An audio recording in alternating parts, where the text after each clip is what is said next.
नमस्कार, मैं हूं दीपाली राणा। आप देख रहे हैं कमोडिटी राउंडअप और बात करेंगे स्ट्रैटेजीज की, लेकिन सबसे पहले फोकस करेंगे बेस मेटल्स पर, क्योंकि बेस मेटल्स में गिरावट आते हुए दिखाई दी है। तो जो चमक थोड़ी फीकी पड़ती हुई दिखाई दी है बेस मेटल्स की, उसके क्या है मायने और क्या स्ट्रैटेजी आपकी यहाँ से, उन चीज़ पर करेंगे बात करेंगे नेचुरल गैस की भी, जहाँ पर विंटर डिमांड के एंटिसिपेशन में एक तेज़ी हम देख रहे थे, लेकिन आज वापस एक गिरावट हावी होती हुई दिखाई दी है। किस डायरेक्शन में जा रहा है नेचुरल गैस यहाँ से, इस पर भी करेंगे चर्चा। और साथ ही बात करेंगे सोयाबीन की, क्या सोयाबीन की अवेलेबिलिटी कम है इस साल, प्राइसेस कैसे रहेंगे, इन सब मुद्दों पर बातचीत करेंगे। हमारे साथ मौजूद हैं आज प्रो इंटेलिजेंट सर्विसेज के founder Dinesh Somani, Emirates NBD के डायरेक्टर धर्मेश भाटिया, और ब्रेक के बाद हमारे साथ मौजूद रहेंगे soybean processors association of India के एग्जीक्यूटिव डायरेक्टर डीएन पाठक। आप सभी का स्वागत है इस शो में, लेकिन शुरुआत बेस मेटल्स के साथ ही कर लेते हैं, जहां पर एक प्रॉफिट टेकिंग हम आज के सेशन में देख रहे हैं। और अगर अभी का बाजार देखेंगे तो बिल्कुल फ्लैट ट्रेड कर रहा है। जिंक, लेड, एल्यूमिनियम, कॉपर में भी लाल निशान के साथ ट्रेडिंग होते हुए दिखाई दे रही है। धर्मेश, आपसे शुरुआत करना चाहेंगे, कैसे देखते हैं पूरे ही बेस मेटल पैक को, जो हमने कल ओवरनाइट थोड़ी वीकनेस आते हुए देखी, क्या वो इस एंटिसिपेशन में है जिस तरीके के यूएस में पीपीआई नंबर्स आए हैं, एक्सपेक्टेशन से ज़्यादा बढ़कर आए हैं, कहीं ना कहीं इसका लाइकली इम्पैक्ट फेड मीटिंग पर हो सकता है, या कुछ और भी फैक्टर्स हैं? देखिए, अगर आप बेस मेटल्स की बात करें तो बेस मेटल्स में जो कल की सत्र में वॉलेटिलिटी देखने मिली थी वो सारे काउंटर में थी। कमोडिटीज मार्केट में अगर देखिए सारे के सारे लाल निशान में आ गए थे डेटा के बाद, क्योंकि डॉलर काफी स्ट्रांग हुआ था, उसमें मार्केट में काफी अच्छी पिटाई देखने मिली है। करंटली मार्केट काफी स्टेबल है, तो अगर मैं बेस मेटल्स में अगर मैं निवेश करने की इच्छा रखता हूं तो मैं कॉपर की तरफ बेट करूंगा। अगर आप देखिए कॉपर की अगर चाल देखें तो 820, 815 से 840, 850 के दायरे में ट्रेड हो रहा है। अंतरराष्ट्रीय मार्केट में अगर आप कॉमेक्स में ट्रेड करें तो कॉमेक्स में भी 410, 420 से मार्केट 440, 450 के दायरे में काफी सीमित दायरा है। एल्यूमिनियम, जिंक, लेड देखिए काफी फ्लैटिश हो चुका है, पर मैं कॉपर में ज्यादा निवेश करने की रिकमेंडेशन दूंगा। मैं रखूंगा कि 820 के स्तर पे बाय करें, 815 का स्टॉप लॉस रखें, 830 से 840 के स्तर के लिए आप निवेश करके चल सकते हैं। 15 तारीख के बाद यूजुअली दिसंबर में काफी सुस्ती होगी ट्रेड करने में।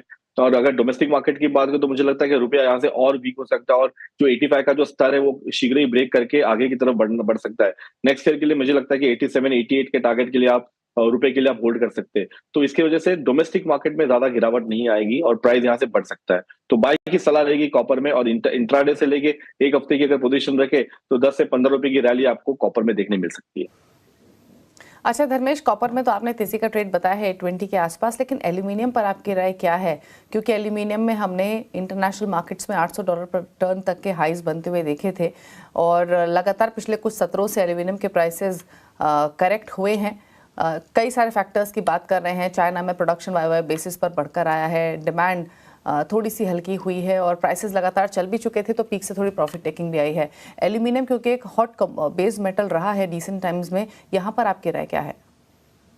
देखिए, एल्यूमिनियम की बात करें तो एल्यूमिनियम जो तेजी देखने मिली थी 2023 से 2024 के अंतराल में, मार्केट काफी पीक पे आ चुका है और यहाँ पे कहीं ना कहीं एक प्रॉफिट बुकिंग आ रहा है। एल्यूमिनियम काफी स्लो एंड स्टेडी कमोडिटी। अगर आप इसकी फंडामेंटली देखें तो इसका लोएस्ट लो 3 डिजिट से नीचे आ चुका था 99, और इसका हाईएस्ट है 350, 400 की तरफ बढ़ा हुआ है।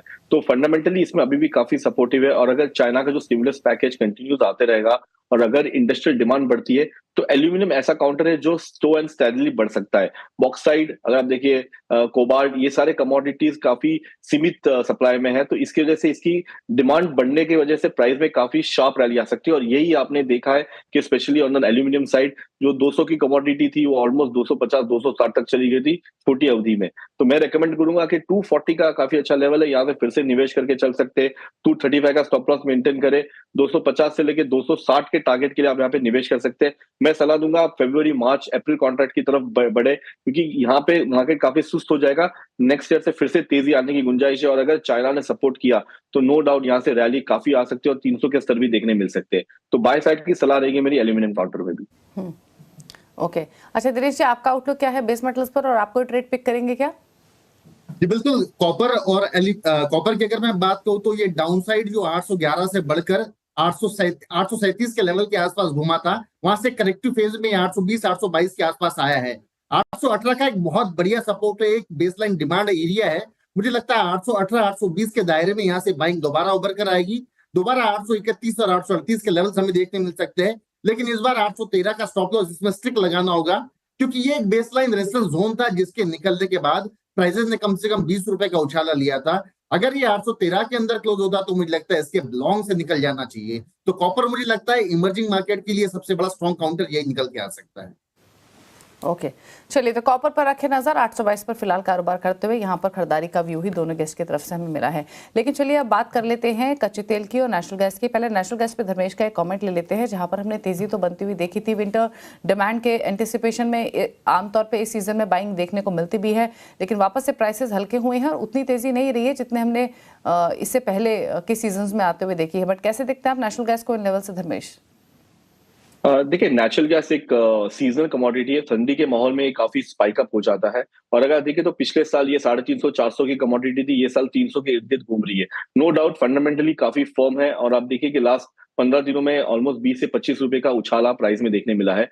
करंटली शुक्रवार है, प्रॉफिट बुकिंग आ रही है। मेरे हिसाब से नेक्स्ट वीक से फिर से इसमें स्पाइक अप देखने मिल सकता है। 285 के लेवल पे आप बाय करें, 280 का स्टॉप लॉस रखें और फिर से 300 के टारगेट के लिए आप यहाँ पे छोटी अवधि के लिए बाय करके चल सकते हैं। बट अगर आप लॉन्ग टर्म होल्ड करेंगे तो 320 से 330 की कमोडिटी ये है। मैं एक्सपेक्ट करता हूँ कि जैन फेब में इसका प्राइस काफी शार्प रैली हो सकता है। तो बाय की सलाह रहेगी मेरी नेचुरल गैस में। बात करते हैं कच्चे तेल की, और यहाँ पर फेड रिजर्व के इंटरेस्ट रेट कट जो एक्सपेक्टेड है नेक्स्ट वीक, उस पर तो नजरें बनी हुई हैं ही, लेकिन इस बीच एम्पल सप्लाई का फोरकास्ट की वजह से प्राइसेस रेस्ट्रिक्टेड रहते हैं ऊपर की तरफ, लेकिन डिमांड बढ़ती हुई दिखाई देगी चाइना से नेक्स्ट ईयर। इस एंटिसिपेशन में थोड़ी सी बाइंग भी हमने आते हुए देखी है। कैसे देखते हैं आप कच्चे तेल को इन लेवल से दिनेश जी? जी बिल्कुल, काफी समय के बाद ये 59.50 के ऊपर सस्टेन कर रहा है। एक दायरा था जो 45 दिन से 57, 59.40 या रेंज में ही बार बार मार्केट घूम रहा था। कल हमने 6,000 रुपए के भी लेवल्स देखे, इसमें अभी 59.50 के आसपास ट्रेड कर रहा है। आई थिंक 5920 अराउंड एक बार इसमें बाइंग निर्भर कराएगी। यहाँ से एक बार बाइंग निकल के दोबारा 6050, 6120 के लेवल्स ये दिखा सकता है और 5870 का इसमें स्टॉप लॉस मेंटेन करके इसके बाइंग में बना रहना चाहिए।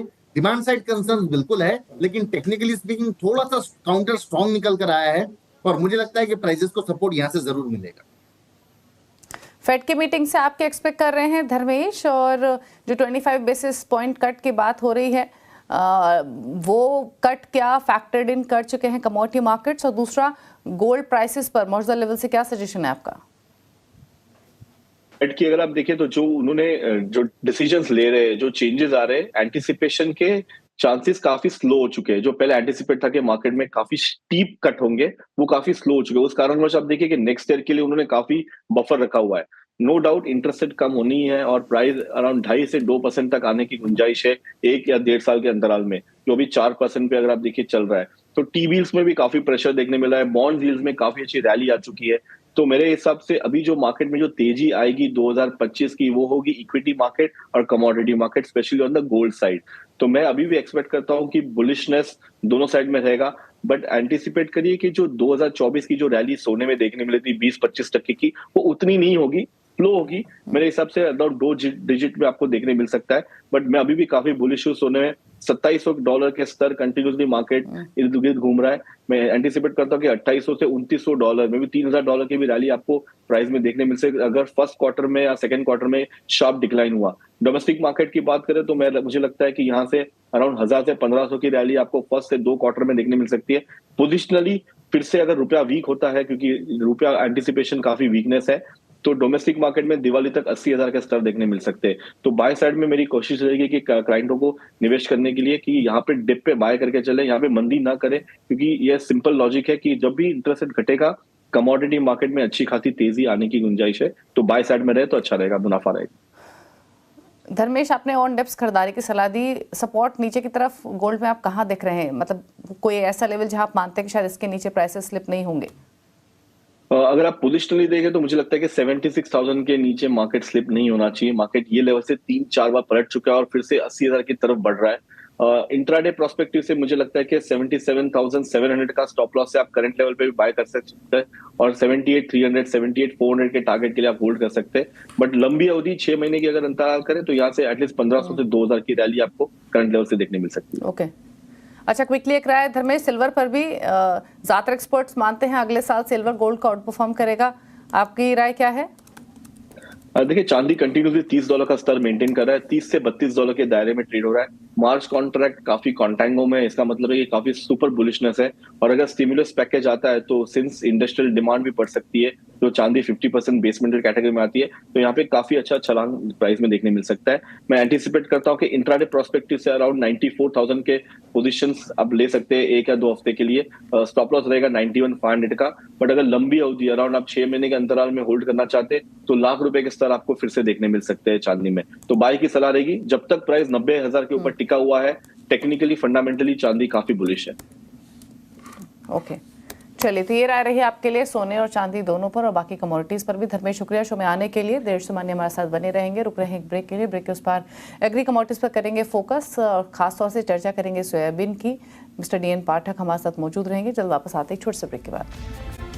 राउंड अप एग्री कमोडिटी बाजार पर अब करेंगे फोकस। पहले बात करेंगे सोयाबीन, क्योंकि 2 महीने में मंडियों में सोयाबीन की आवक 15% और पेराई 17% गिर गई है। क्या है कारण और कीमतों में तेजी कब तक आने की उम्मीद है, इस पर करते हैं बातचीत। हमारे साथ है soybean processor association of India के एग्जीक्यूटिव डायरेक्टर DN पाठक। पाठक जी नमस्कार, स्वागत है आपका। तो सबसे पहले तो करंट नंबर्स आपसे समझना चाहेंगे। अगर अक्टूबर नवंबर की हम बात करें तो किस तरीके की अराइवल्स रही हैं पिछले साल के मुकाबले, क्रशिंग वॉल्यूम्स कैसी हैं पिछले साल के मुकाबले? क्रशिंग भी कम है पिछले साल के मुकाबले और अराइवल भी कम है, क्योंकि भाव इतने गिर गए हैं और लगातार नीचे की तरफ भी जाते जा रहे हैं कि किसान थोड़ा परेशान है। माल